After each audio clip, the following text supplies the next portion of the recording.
Total time on the subway, 98 minutes. Total time in the queue, 103 minutes. Total walking time, 18 minutes. Total time to view the corpse, 42 seconds. I think it was back in 1988 that a book appeared in the UK called 101 Uses of a Dead Cat. Way before anyone had really got stuck into the internet and how it was going to change our lives, this particular book went viral in the sense that as soon as it hit the bookstores, fur began to fly and everyone seemed to have a copy of it. Inside its covers, you could read about and see drawings of some funny, some certainly outrageous, and some downright sick cartoons. Politically correct it certainly wasn't. I was reminded of this tome recently when browsing a website called topviralpictures.com. One particular picture struck a chord, that of Chairman Meow, which had been viewed some 19,000 times and had been given the somewhat low score, in my opinion, of 2.8 out of 5. I determined then and there to stop making excuses and to go visit the real Chairman Mao, not least to cross it off my list of places I ought to see before I finally leave Beijing, hopefully some way off. Mao's Mausoleum, or maybe I should read Mao's Mausoleum, lies on the central Beijing meridian upon which many of Beijing's most important structures have been built, including the Forbidden City, Temple of Heaven, Drum and Bell Towers, and Olympic Bird's Nest Stadium. It's at the southern end of Tiananmen Square, a stone's throw from Xianmen, probably the most magnificent of Beijing's city gates. It is said that Mao actually wished to be cremated, but like the bodies of Lenin, Stalin, and Ho Chi Minh, he never got to have a say about what happened to his body. The powers that be decided that instead his corpse would be embalmed and put on display in a glass case. Mao Zedong died on September the 9th, 1976. Work on his mausoleum was started about 2 months later and was completed in May 1977. China lacked the technology for embalming the body. Because they had had a spat with the Soviet Union, they couldn't very well go cap in hand to ask them for assistance. But luckily they managed to persuade the Vietnamese to spill the beans, since they had used the Soviet embalming system to preserve the body of Ho Chi Minh. Even so, many people are firmly of the opinion that the body of Mao Zedong isn't actually real at all, but just a wax model. The mausoleum itself is imposing in an ugly sort of way. Outside, there are a number of Soviet realist sculptures urging the masses onwards and upwards to a communist utopia. The mausoleum is only open for about 4 hours each day, and when the body is not on display in its glass crystal coffin, it is lowered down into the temperature-controlled vaults to preserve what is left of the body or waxwork as best they can. Queues are amazingly long, however. You'd wonder that such a sight can draw this many people. But though his policies, especially the Cultural Revolution, may well officially now be regarded as a mistake, there's no denying that many Chinese still hold the man in great awe and respect. Entrance to the mausoleum is actually free, but you cannot take bags and cameras inside, so the locker service located across the street on the east side of Tiananmen makes a tidy little sum each day storing people's belongings, with a hefty fee of 5 yuan just for a digital camera. As the body is open to visitors from 8 a.m. till midday, I set my alarm clock early, but sleep right through it and finally emerge from under the duvet at just before 9. But your favourite podcaster isn't called fast for nothing, and by 9:30 I'm out of the door and on my way to Tiananmen, which I reach in 48 minutes. Already the queues are miles long, snaking backwards and forwards around the square in tight formation. 2 police vans are situated near the end of the queue, with a posse of cameras mounted on their roofs. There are a plethora of cameras also mounted on the lighting poles. But the queues are pretty well behaved, while minders in smart suits keep the masses in order by shouting through loud hailers at them. The long procession moves at a determined pace, and we can all feel that we are making progress, moving about 20 meters every minute. It's actually quite fun people-watching. There's plenty to look at. Granny is in need of a pee, so her daughter gets someone to keep her place in the ever-moving queue and walks her over the street to a public loo.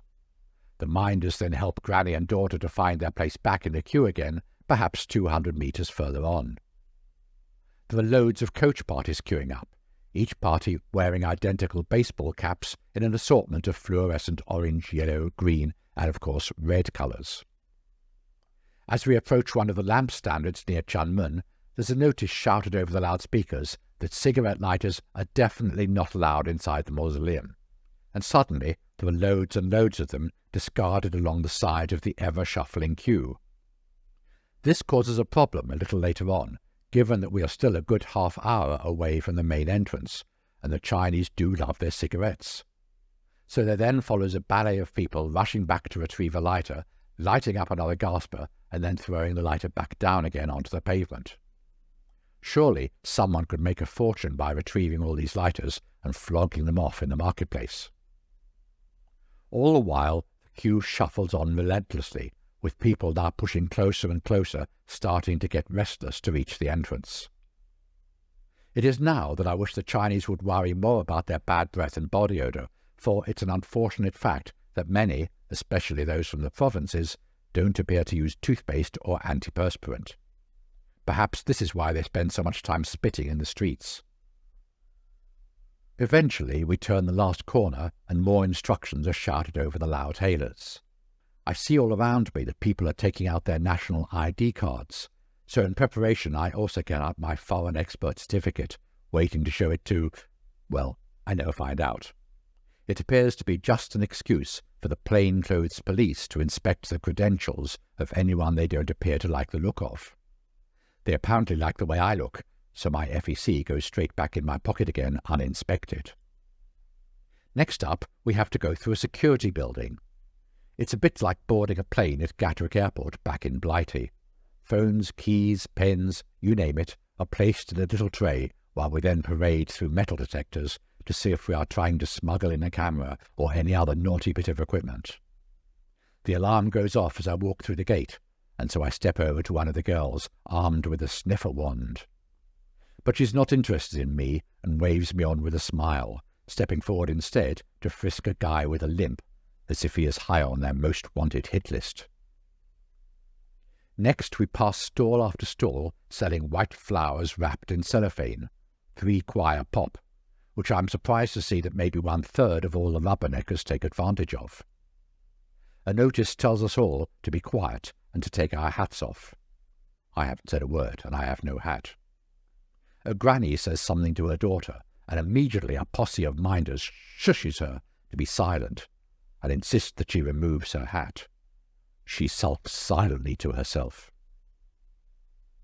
We mount the steps into the outer hall, where there's a white statue of the great helmsman sitting cross-legged and looking munificent.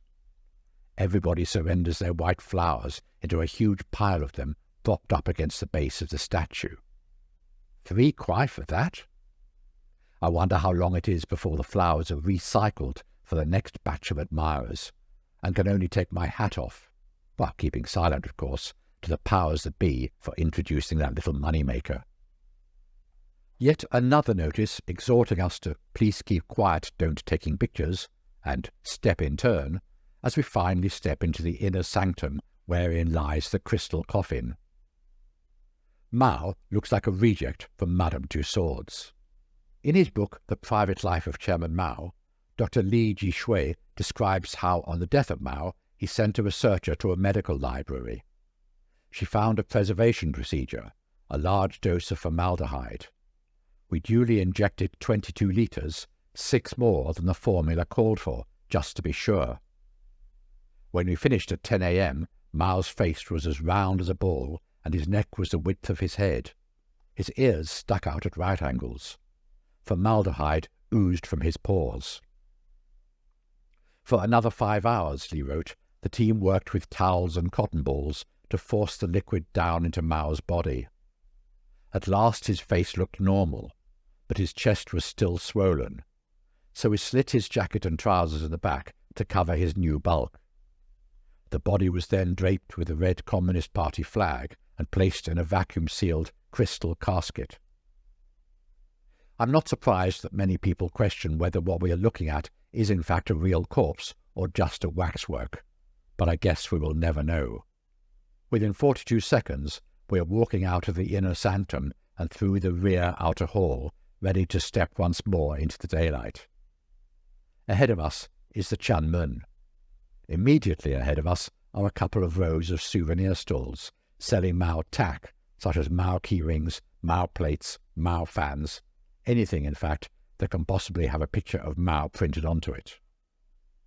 I head on back towards the subway station, being now able to cross off this experience from my list of places to visit. All the while, I can't stop myself from wondering if I could ever reach that magical number to write about, 101 uses for a dead communist leader.